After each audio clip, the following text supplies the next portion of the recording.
Banking का ये सवाल बच्चों होता ही नहीं है यार, इतना टफ सवाल है कि इसमें दिक्कत आती है। लेकिन आज मैं आपको सही अप्रोच बताऊंगा कि इंस्टॉलमेंट वाले सवालों में क्या अप्रोच लगाते हैं।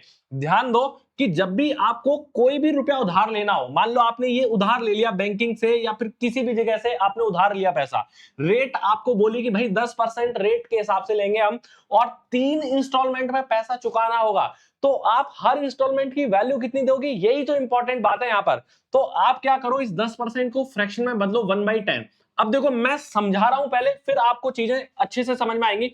अब आपको 3 साल तक क्या करना है, पहले 10 रुपए पर एक बढ़कर ये वैल्यू कितनी होगी, पहले साल में 10 रुपए पर 1 रुपए ब्याज मिलेगा, तो 10 से 11 के रेशो में चलेगा। अब दूसरे साल में क्या होगा, तो दूसरे साल में मेरे भाई स्क्वायर में चली जाता है रेशो, जब भी सीआई की बात करेंगे स्क्वायर में चला जाता है। और तीसरे साल में ये चला जाता है क्यूब में, ये चला जाता है क्यूब में। तो ये पहले साल के लिए, दूसरे साल के लिए और ये तीसरे साल के लिए रेशो बनेगा।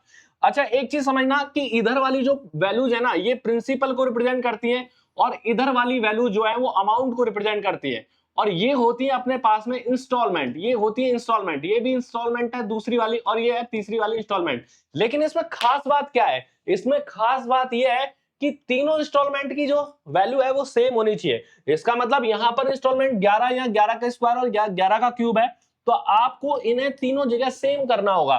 तो मैं 11 का क्यूब तो ठीक है, इसको 11 का क्यूब बनाने के लिए 11 से गुणा करूं और इसे 11 का क्यूब बनाने के लिए 11 के स्क्वायर से मल्टीप्लाई करूं। यानी कि जो नया रेशियो बनेगा ना, वो बनेगा 11 का स्क्वायर यानी कि 121 गुणा 10, ये होगा 1210, और ये वैल्यू आ जाएगी 11 का क्यूब यानी कि 1331। 11 गुणा 100 करेंगे, 100 करेंगे तो 1100 आएगा और इधर आएगा 1331, और यहां पर 10 का क्यूब होता है 1000 और ये आएगा 1331। ठीक है, ये जैसे ही लिखा तो मैंने बोला कि इनको ऐड कर देंगे तो प्रिंसिपल आया हमारा ये 3310 यूनिट।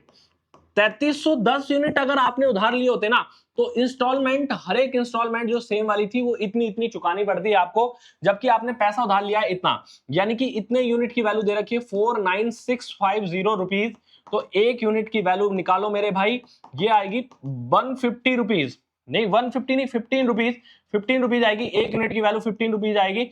तो आपको इंस्टॉलमेंट की वैल्यू 15 से गुणा करो और आंसर पाओ, आंसर पाओ 1331, 15 से गुणा करेंगे आंसर आएगा ए ऑप्शन, यही आपका करेक्ट आंसर है। एक सवाल करके जाना, ऐसे मत जाओ आप, सवाल का आंसर जरूर करना। क्या है ये, सेम सवाल है आपके लिए, इसका मुझे आंसर करना है कमेंट में, देखते हैं आप कर पाते कि नहीं कर पाते।